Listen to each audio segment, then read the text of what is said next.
신앙 고백 가운데 사도신경을 말씀을 함께 나누고 있는데요. 그 가운데 성령으로 잉태하사 동정녀에게 낳으신 예수님에 대한 말씀을 쭉 생각했습니다. 그리고 바로 이어서 예수님의 고난이 등장을 하죠.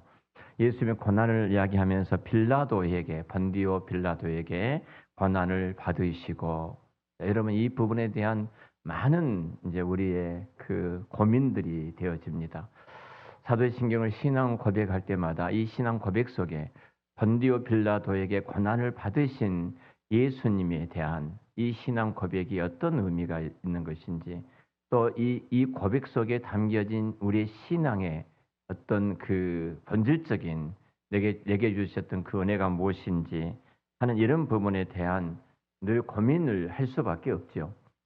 우리가 오늘도 예배를 시작하면서 사도신경 신앙 고백을 통해서 우리가 예배 가운데 나왔거든요.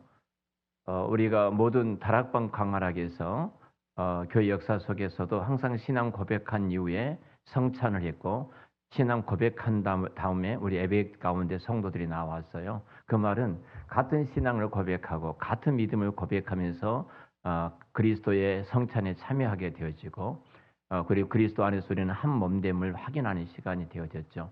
또 예배 가운데 우리는 한 몸인 것을 또 확인하고 한 가족인 것을 확인해 왔습니다. 오늘 그 이사야 53장 10절 말씀인데, 여호와께서 그에게 상함을 받게 하시기를 원하사 질고를 당하게 하셨은즉 이라 말씀하는데요. 자, 한번 본디오 빌라도에게 고난을 받으시고 십자가에 죽으셨다라고 우리는 신앙을 고백했습니다. 그렇죠? 자, 예수님의 고난과 죽음은 본디오 빌라도, 예수님이 죽으신 지 2000년 교회 역사 속에 끊임없이 모든 교회 가운데, 예배 가운데 이 신앙의 고백을 계속해 왔습니다. 우리 교회에도 여전히 새벽 기도라든지 금요 기도회라든지 수요 예배라든지 모든 주일 예배 가운데 이 신앙 고백을 하면서 하나님 앞에 우리가 나아갑니다. 그러죠. 예수님의 고난과 예수님의 이 죽음은 본디오 빌라도의 라는 그 이름이 등장을 합니다.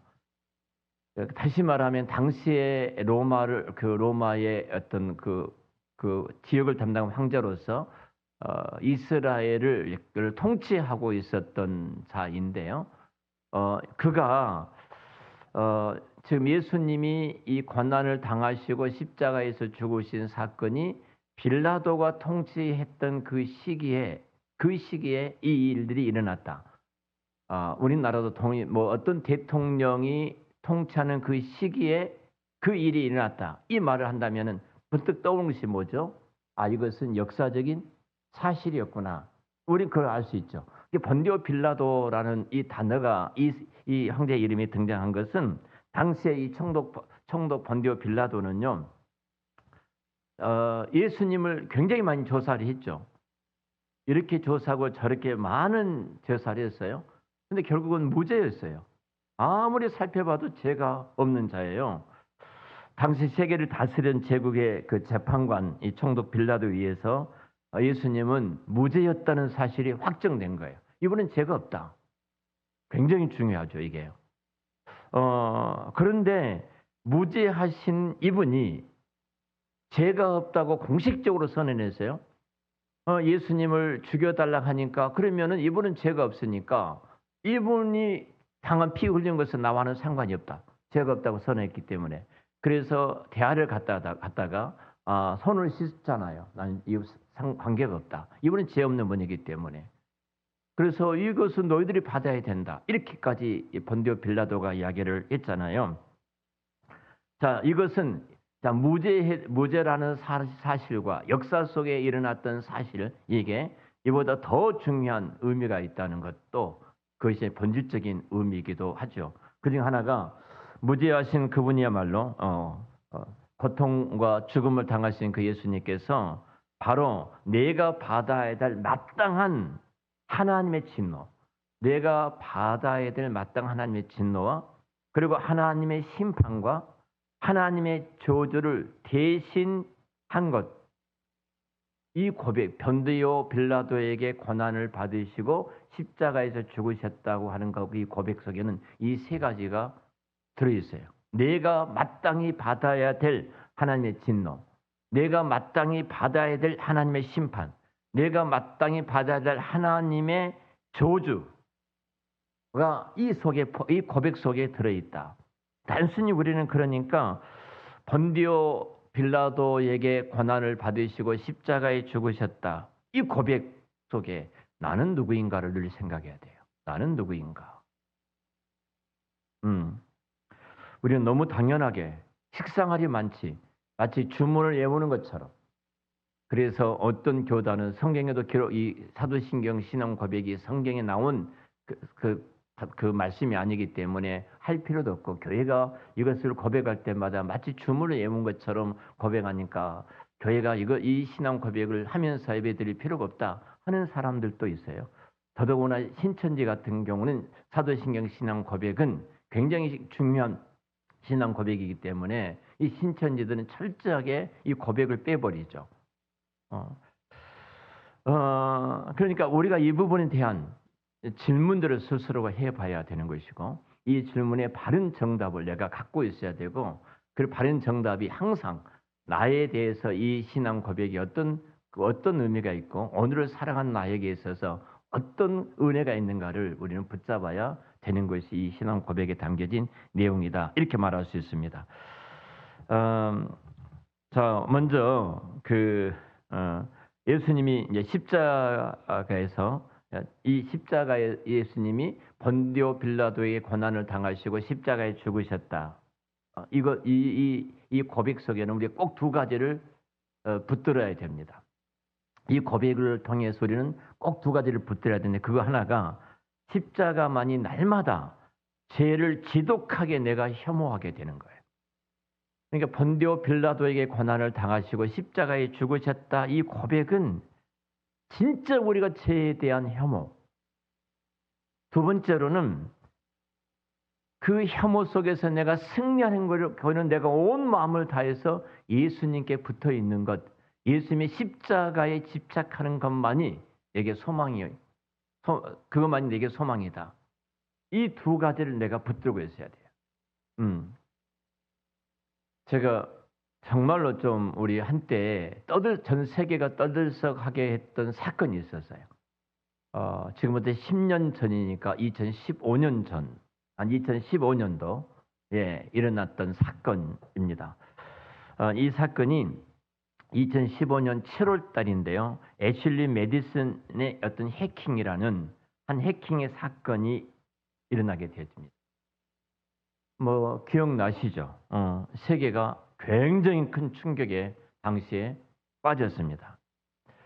그 애슐리 메디슨이라는 사이트는 이제 기혼자가 자기 배우자 말고, 내 남편과 내 아내 말고 다른 남자와 다른 여자와 바람을 피우는 사이트예요.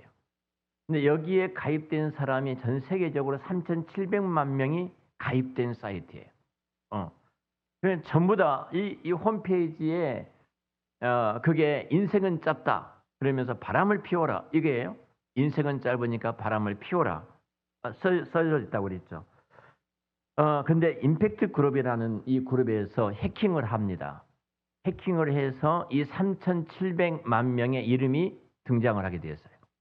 이 사람 다 바람 피우는 사람이, 이 사이트가 바람 피우는 사이트니까, 그러니까 다 남편이 있고 아내가 있는데 다른 여자, 다른 남자를 만나서 바람을 피우는 사이트예요. 불륜하는 사이트예요. 이 사이트인데 해킹하니까 이 사람들 이름이 다 나오는 거예요. 다 나왔는데 이 3,700만 명의 회원들의 이름, 연락처, 그들의 계좌, 그리고 그들의 거래 관계가, 이 관계를 전부 다 공개해 버렸어요. 자, 여기 A라는 사람이 있는데 A라는 사람이 굉장히 깨끗하고 거룩한 사람으로 생각했어요. 모두가 존경할 정도로. 근데 이 사람이 이 사이트에 들어가서 이 못된 짓을 다 해서 이 사람이 이름이 공개가 되어지고 이 사람의 직업, 이 사람이 거래했던 모든 것들이 공개가 됐다. 어떤 일이 났을까요? 당시에 공개되자마자 캐나다에서 두 사람이 바로 자살해 죽었고요. 교회의 목사, 교회 지도자 400명이 바로 교회 사표를 냈어요. 더더구나 충격적인 것은 미국의 개혁주의 신학대학의 수석 부총장이란 분이 계세요. 개혁주의 신학교대학 수석 부총장이 이 사이트의 내용에 대해서 아주 부정적인 나쁘다고 이렇게 그것에 대한 신랄하게 글을 썼던 분이에요. 근데 해킹해 보니까 이 사람의 이름이 거기에 들어 있었던 거예요. 거기에. 그리고 이분은 결국 1년간 그의 직무가 정지되는 이제 그 판결이 그 공동체에서 일어나게 되죠. 한번 생각해 보세요. 자, 근데 이 당시에 나타난 것이요. 그 애슐리 메디슨이라는 집단에서 약 6만 명의 사람들의 설문조사를 또 했어요. 설문조사를 당시 했는데 그 설문조사의 내용이 이거예요. 자, 설문의 그 의도는 바람 피우는 사람과 종교성과 어떤 연관이 있는가? 그가 가지고 있는 종교와 그가 바람을 피우는 것과 어떤 연관성이 있는가? 이 이제 설문을 조사하게 된 거예요. 이 설문을 조사했는데 당신의 종교가 무엇인가? 설문할 때 나오지 않겠어요?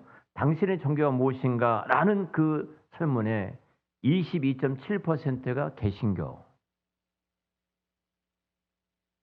그리고 22.75%가 카톨릭, 그리고 복음주의자라고 말한, 나는 복음주의자다고 말한 사람이 25.71%예요. 전체 기독교인이 70%였어요. 우리가 똑같은 신앙 고백을 했어요. 똑같은 복음주의라고 말하는 사람들이에요. 그런데 이 70%, 이 사람 3,700명, 600명, 6만 명 가운데 설문을 조사했으니까 6, 7에 42, 4만 2천 명이 기독교인이었다는 사실. 충격적인 일이 벌어졌죠. 자, 우리는 이것을 어떻게 해석해야 하는가 하는 부분이에요.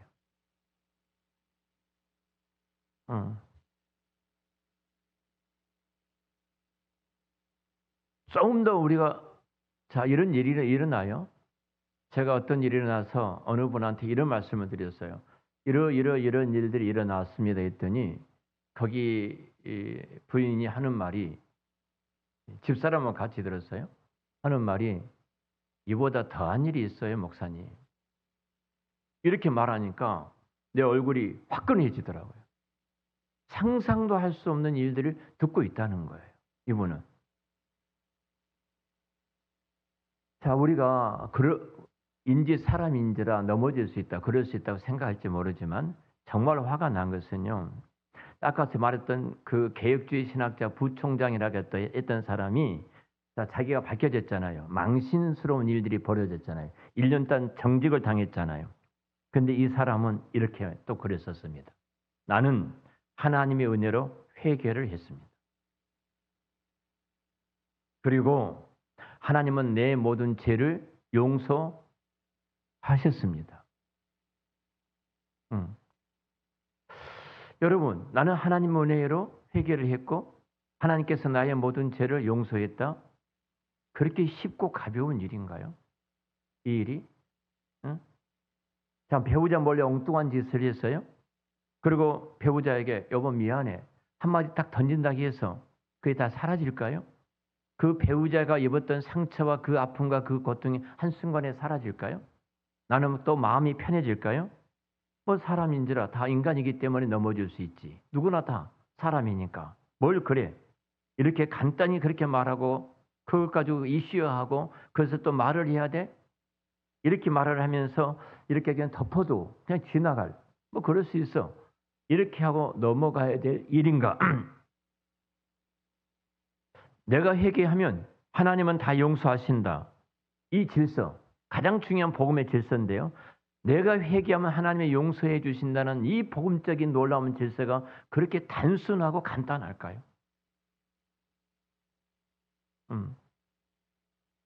생각 없이 죄를 지어놓고 주님 용서를 빕니다. 주님 약속하셨습니다. 고백하면 다 용서해 주신다고. 그러면 난 받는 거죠. 그리고 끝. 그러고 끝이에요. 거리가 끝났습니다. 장부 정리는 다 정리가 됐습니다. 이렇게 하면은 정말 끝인가 이 말이에요.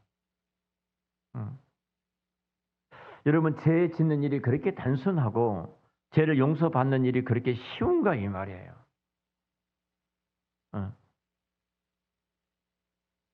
그 해킹 사건 이후에요. 여러분 잘 아시죠? 자, 이 음란 사이트예요. 이 음란 사이트가 어떻게 됐을까요? 폭파되고 파괴됐을까요? 깜짝 놀라운 것은 그 이후에 1,000만 명이 순식간에 더 가입이 됐다는 거예요. 3,700만 명이었는데 1,000만 명이 더 가입돼서 5천만 명이 가까이 되었다. 대한민국의 인구수가 가까운 인구수가 그 속에 들어왔다는 겁니다. 왜 예수 믿는 우리들이 크리스찬들이 죄 짓는 일반 세상 사람과 별 다르지 않는가 이 말이에요. 자, 우리도 내가 그런 사이트에 이렇게 가입하지 않았다고 해서 나도 깨끗한가? 어떤 친구가 학생이 이 도박 사이트에 들어갔어요. 그리고 도박 사이트에 들어가서 도박을 했어요. 도박을 해보니까 돈을 따게 된 거예요. 돈을 따니까 너무 재미있는 거예요. 그러니까 또 들어가 또 하고 또 하고 또 한 거예요. 부모한테 이제 발각이 됐어요. 발각이 되니까 부모한테 죽도록 맞겠죠. 그 다시는 안 한다. 너 이 일을 하면은 우리 집에서 끝이다. 하고 집을 쫓아내지 않고 용서를 해줬어요. 근다고 해서 그 아이가 도박을 또 하지 않을까요? 그 도박 사이트의 머리가 떠나지 않는 거예요, 사람은. 그러니까 도박하는 사람은 모든 것을 다 날려도 또 도박하게 돼 있어요. 최근에 어느 학생과 나눈 대화예요.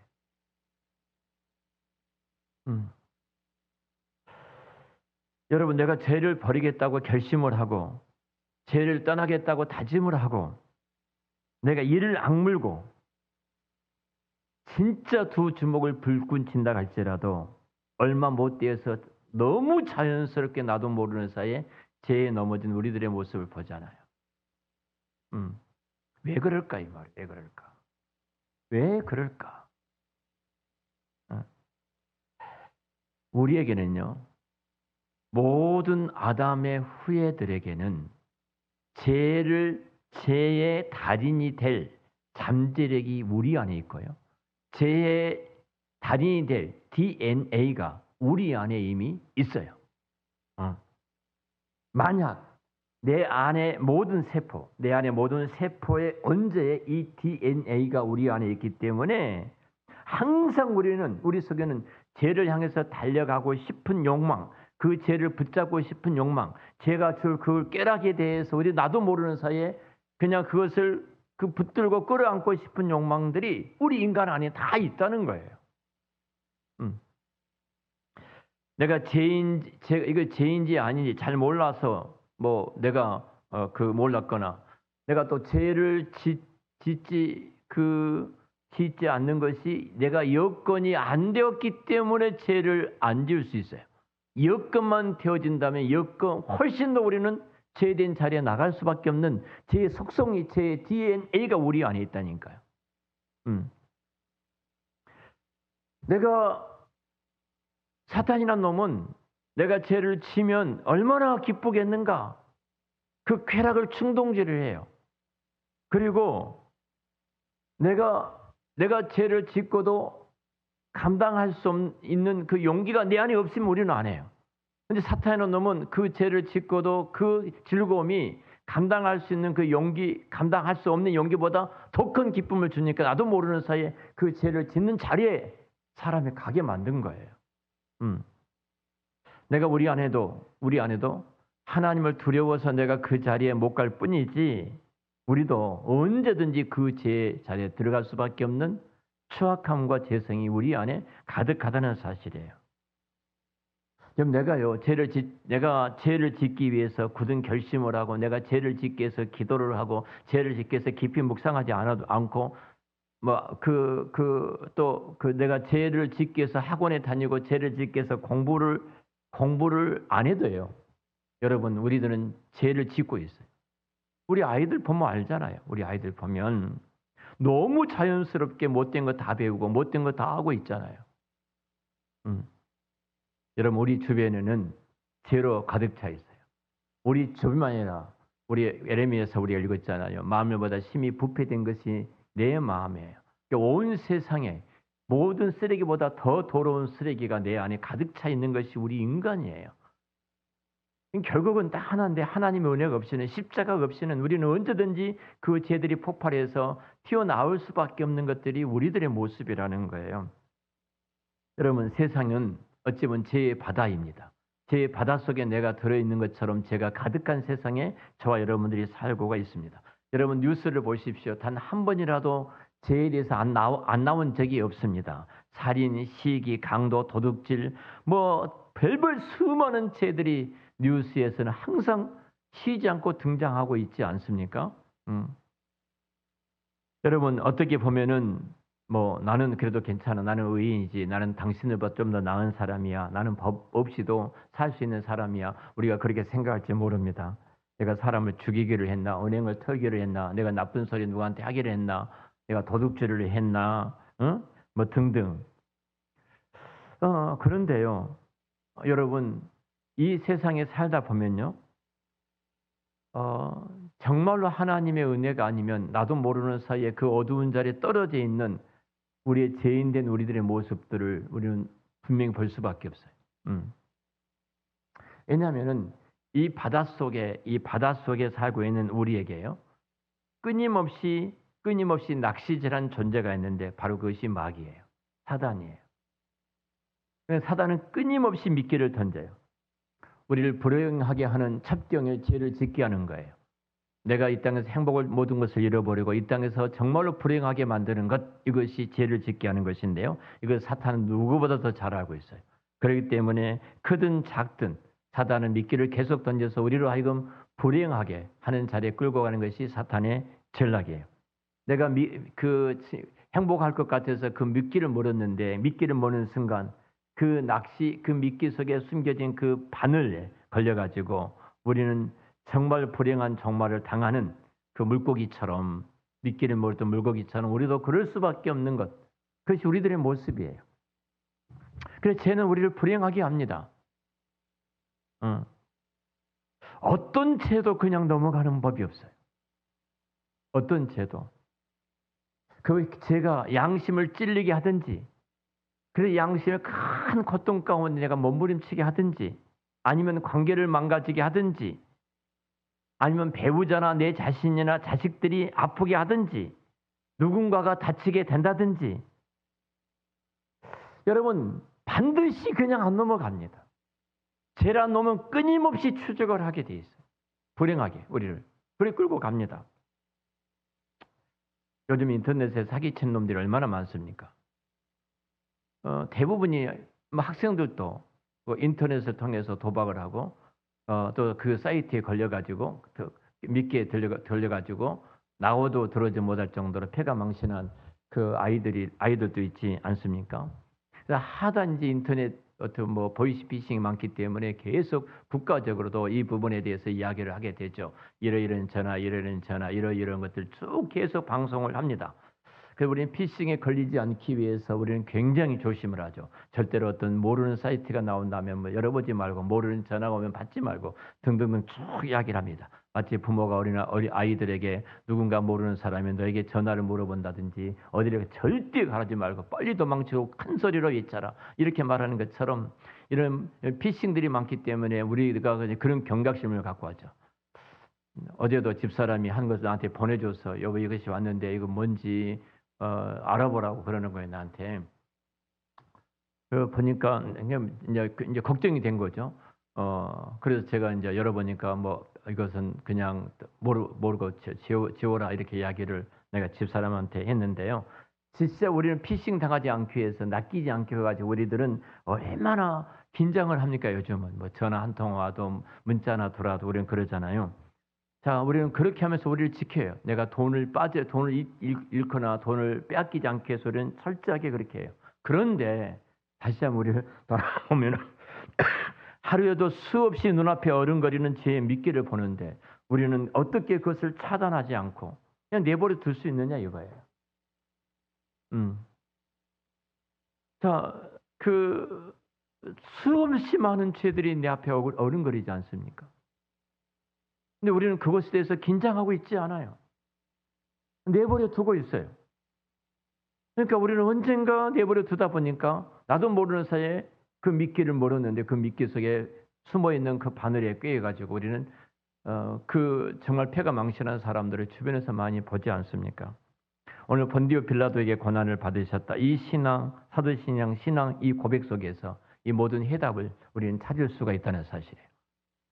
우리가 본디오 빌라도에게 고난을 당하시고 십자가에 죽으셨다. 이 고백 안에 우리가 이 땅의 이 죄의 어둠 속에서 수없이 사탄은 마귀라 놈은 그 미끼를 던져서 우리를 피싱하고 있는데 우리가 이것을 이길 수 있는 그 장비가 필요하지 않습니까? 장비가 필요한데 그 장비가 사도신경의 신앙에 고백했던 본디오 빌라도에게 고난을 당하사 십자가에 죽으시고 이 안에 제 미끼 안에 들어있는 이 그 무서운 갈고리를 탐지할 수 있는 장비, 그 장비가 우리의 이 신앙 고백 속에 들어있다는 거예요. 노출된 죄가 슬그머니 꼬르내리고 도망가게 하는 그 장비가 본디오 빌라도에게 고난을 당하시고 십자가에서 죽으셨다. 이 고백 속에 그 장비가 들어있어요. 그러니까 결국 본디오 빌라도에게 고난을 받으사 십자가에 못 박혀 죽으시고 고백할 때 우리는 모든 죄로부터 이길 수 있는 그 힘이 이 고백 속에 들어있다는 사실입니다. 본디오 빌라도 편에 보면은 굉장히 기분 나쁘지. 한번 생각을 해보십시오. 여러분 얼마나 기분 나쁘겠습니까? 여러분들이 만약에 본디오 빌라도의 자손이라면 얼마나 억울하겠습니까? 진짜 기독교 역사 속에 2000년 역사 속에 계속해서 이 예배 가운데 항상 본디오 빌라도에게 고난을 당하시고 십자가에 죽으셨다. 여러분 예수님을 잡아 죽인 사람 누구예요? 유대인 아닙니까? 바리새인과 서기관들에게 그 책임이 있는 것 아닙니까?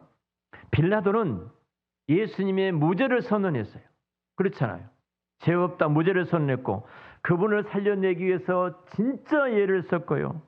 그분 안에도 아무리 생각해봐도 이분을 해친 것은 안 된다 하고 하면서 만류하지를 않았습니까?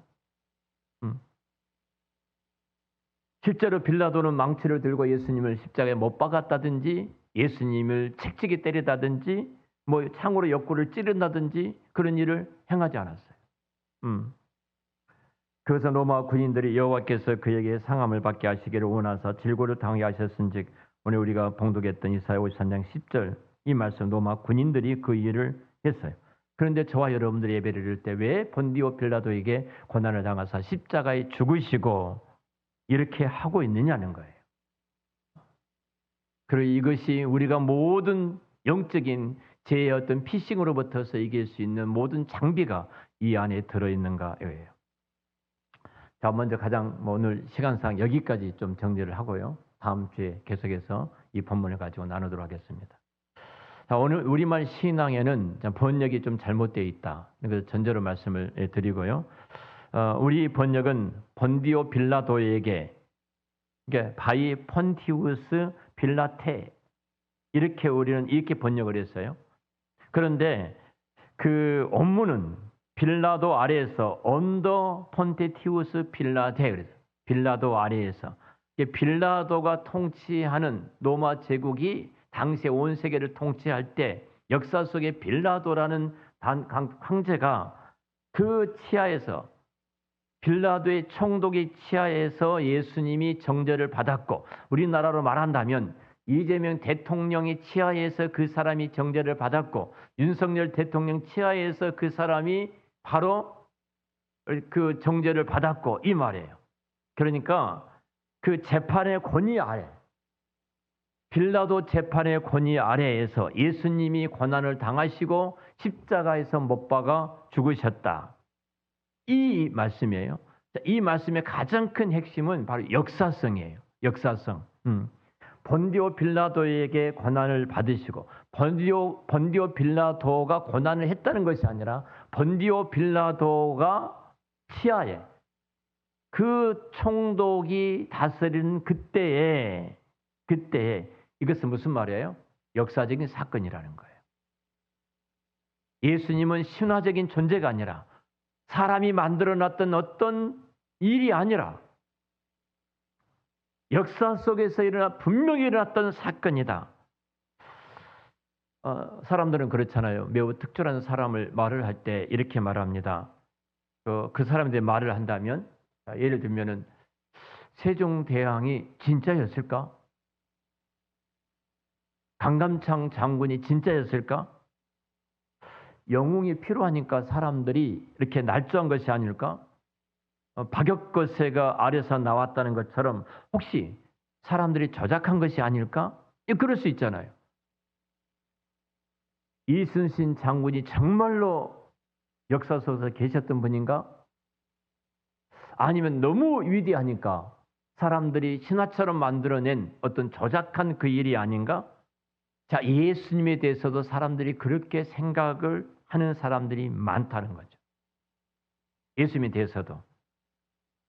그래서 예수님은 기독교를 보호하기 위해서 예수님의 생애를 조작하고 영웅화하고 신격한 인물일 것이다. 이렇게 사람들이 생각하는 거예요. 그래서 아니다. 예수님은 역사 속에 분명하게 존재하셨다. 빌라도는 AD 26년부터 36년 그 팔레스틴, 지금 가나안 땅, 지금 이스라엘인데요. 다스리는 로마의 총독이었어요. 그러니까 빌라도가 실제적으로 존재했던 사람이고, 빌라도가 그 당시에 그것을 통치했던 총독이었다면, 총독인 그 분명한 역사적인 인물이었던 것처럼 그분 밑에서 재판을 받고 돌아가신 예수님도 역사적으로 실제 했던 인물이다는 거예요.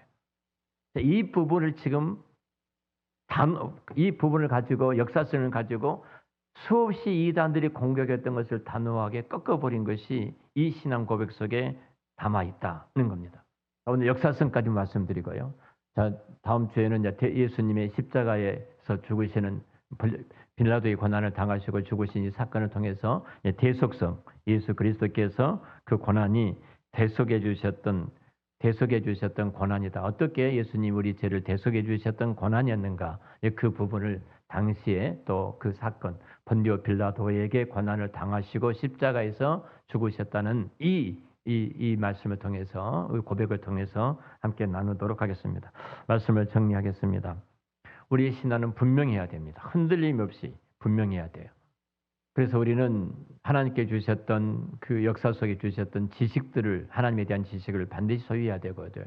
또 이 죄악에 가득한 이 세상에서 우리가 분명한 이 죄를 이길 수 있는 그 능력의 어떤 장비, 그 무기를 갖고 있다면 우리는 늘 영적인 싸움에 승리할 수 있거든요. 그 승리의 단어가 본디오 빌라도에게 고난을 당하시고 십자가에서 죽으셨다. 이 우리의 신앙의 고백이라는 사실을 아시고 이 말씀을 깊이 묵상하시면서 이 말씀이 나와 어떤 연관이 있는가? 나는 누구지? 이 말씀 앞에 늘 돌아보시면서 여러분들이 바른 신앙을 가지고 흔들림이 없는 영적인 싸움에서 승리하시기를 우리 주의 이름으로 축원합니다. 기도하겠습니다. 기도.